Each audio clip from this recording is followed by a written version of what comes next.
नमस्कार दोस्तों, स्वागत है आपका इस YouTube चैनल में।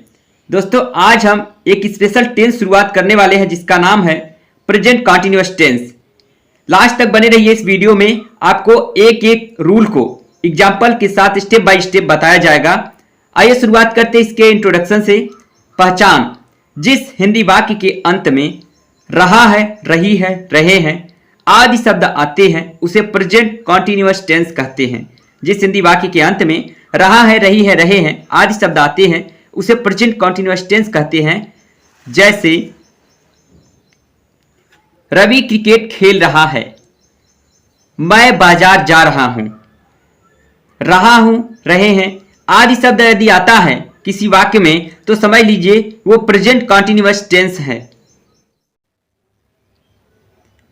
आइए दोस्तों जानते हैं प्रेजेंट कॉन्टिन्यूअस टेंस में यूज होने वाले हेल्पिंग वर्ब्स के बारे में, इज एम आर के बारे में कि कहां पर इज लगता है, कहां पर एम लगता है और कहां पर आर लगता है। तो देखिए ही सी इट नेम और सभी एक वचन कर्ता के साथ इज का प्रयोग किया जाता है और केवल आई के साथ, केवल और केवल आई के साथ एम का प्रयोग किया जाता है और यू वी दे एवं बहुवचन कर्ताओं के साथ आर का प्रयोग किया जाता है। फिर से ही सी इट नेम और एक वचन कर्ता के साथ इज का प्रयोग किया जाता है, केवल आई के साथ एम का प्रयोग किया जाता है, यू वी दे एवं सभी बहुवचन कर्ताओं के साथ आर का प्रयोग किया जाता है। आइए दोस्तों शुरुआत करते हैं प्रेजेंट कंटीन्यूअस टेंस में रूल।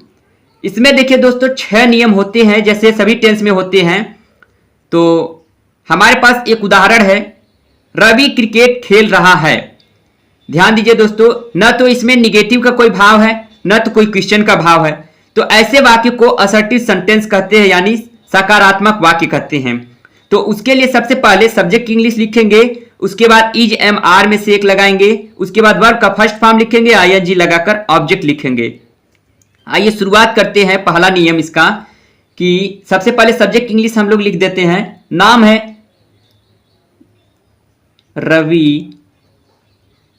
अब इज एम आर में से क्या लगाएं? इज एम आर में से इज को लगाएंगे क्योंकि किसी का नाम जो है इज वाले श्रेणी में आता है, इसलिए हम यहां पे इज लगाएंगे। रवि इज। अब वर्ब क्या है दोस्तों? खेलना। वर्ब है खेलना तो हो जाएगा प्ले,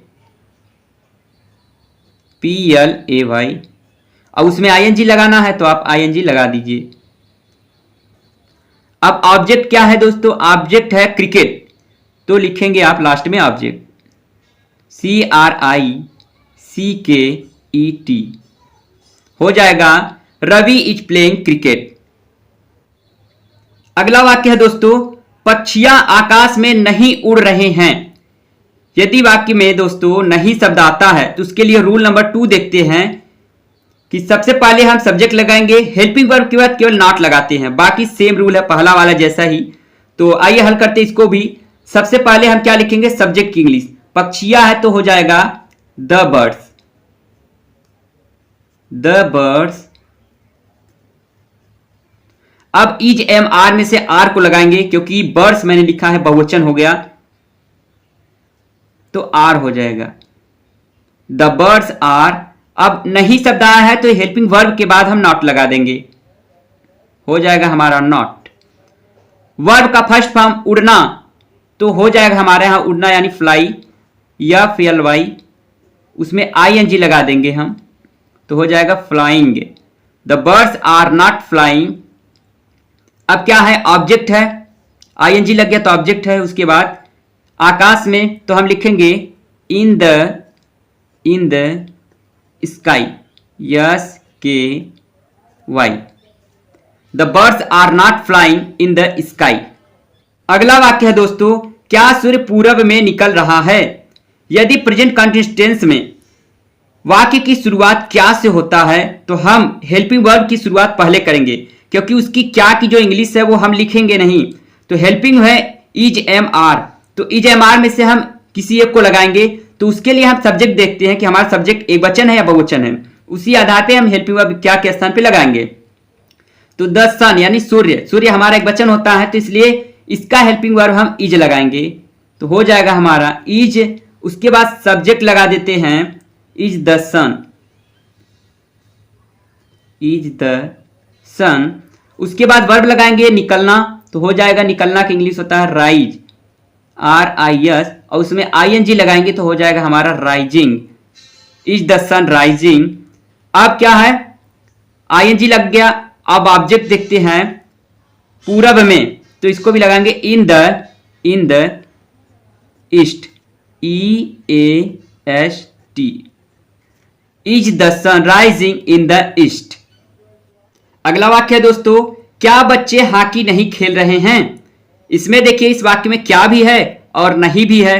तो ऐसे वाक्य के लिए सबसे पहले क्या की इंग्लिश हेल्पिंग वर्ब दे देंगे और सब्जेक्ट के बाद हम नॉट लगाएंगे। और रूल नंबर 4 हम देखते हैं तब कि सबसे पहले इज एम आर में से हम क्या देंगे दोस्तों, पहले हम सब्जेक्ट देख लेंगे। बच्चे यानी बहुवचन है, तो इसका मतलब क्या की इंग्लिश हमें आर देना होगा। तो लिखिए आर, उसके बाद हम देंगे subject, are the children, CHILDREN, are the children. उसके बाद नहीं है तो सब्जेक्ट के बाद हम नॉट लगाएंगे, नॉट। उसके बाद वर्ब लगाएंगे दोस्तों, वर्ब है हमारा खेलना, तो हो जाएगा प्ले, और उसमें ING लगाएंगे तो हो जाएगा प्लेइंग। अब लास्ट में हमें ऑब्जेक्ट लिखना है, तो है हॉकी। इसका मतलब हो जाएगा are the children not playing hockey, HOCKEY। यहां पे हम लगा देंगे क्वेश्चन मार्क। तो हो गया हमारा are the children not playing hockey. आगे बढ़ते हैं, अगला वाक्य है सनी स्कूल कब जा रहा है। यदि दोस्तों प्रेजेंट कंटीन्यूअस टेंस में कब कहां कैसे वाक्य के बीच में आता है, तो सबसे पहले रूल नंबर 5 देखेंगे कि सबसे पहले क्वेश्चन वर्ड, जो क्वेश्चन वर्ड आया है उसकी इंग्लिश लिखेंगे। उसके बाद इज एम आर लगाएंगे यानी हेल्पिंग वर्ब लगाएंगे। उसके बाद सब्जेक्ट लिखेंगे, उसके बाद वर्ब का फर्स्ट फॉर्म लगाएंगे, ING के बाद हम ऑब्जेक्ट लगा देंगे। तो आगे बढ़ते हैं, सबसे पहले कब है, तो कब की इंग्लिश पहले लिखना है हमें, यानी कि हो जाएगा वेन। अब इज एम आर में से हम हेल्पिंग वर्ब सबसे पहले सब्जेक्ट देखेंगे। सब्जेक्ट यदि एक वचन है तो हेल्पिंग वर्ब हमारा इज लगेगा, यदि सब्जेक्ट बहुवचन होता है तो हेल्पिंग वर्ब आर हो जाता। तो वेन इज, उसके बाद दोस्तों सब्जेक्ट लगाएंगे। सब्जेक्ट है सनी, सनी। अब क्या लगाएंगे, वर्ब लगाएंगे। तो वर्ब है जाना, तो हो जाएगा गो, अगर उसमें ING लगेगा तो हो जाएगा गोइंग। अब उसके बाद कहीं जाना है तो स्कूल है, तो हो जाएगा गोइंग टू स्कूल। लास्ट में हम ऑब्जेक्ट लिख देंगे, हो गया when is Sunny going to school. अगला वाक्य है दोस्तों, तुम मुझे पेन क्यों नहीं दे रहे हो। यदि वाक्य में क्या कब कहां कैसे के साथ नहीं भी आता है, तो उसके लिए हम छठवां रूल देखेंगे कि सबसे पहले क्वेश्चन वर्ब लगाना है, उसके बाद हेल्पिंग वर्ब लगाएंगे सब्जेक्ट को देखकर, उसके बाद सब्जेक्ट के बाद नॉट लगाएंगे, क्योंकि इसमें नहीं शब्द आता है छठे वाले रूल में। आगे बढ़ते हैं, तुम मुझे पेन क्यों नहीं दे रहे हो, तो सबसे पहले क्वेश्चन वर्ड की इंग्लिश लिख देते हैं। तो वाई मिस होता है क्यों, वाई मिस होता है क्यों। तो उसके बाद हेल्पिंग वर्ब आर लगाएंगे, क्योंकि यू जो है आपका सब्जेक्ट बहुवचन है, तो यहां पर हो जाएगा वाई आर। उसके बाद हम लगाएंगे दोस्तों सब्जेक्ट को, रूल को भी देखते हुए आप चल सकते हैं। सब्जेक्ट के बाद दोस्तों नॉट लगाएंगे, देखिए रूल में भी है तो हम नॉट लगा देते हैं। और आपके सेंटेंस में भी है वाई आर यू नॉट, देना, देना की इंग्लिश होती है गिव, तो हो जाएगा GIVING गिविंग। उसमें ING मैंने लगा दिया है ऑलरेडी।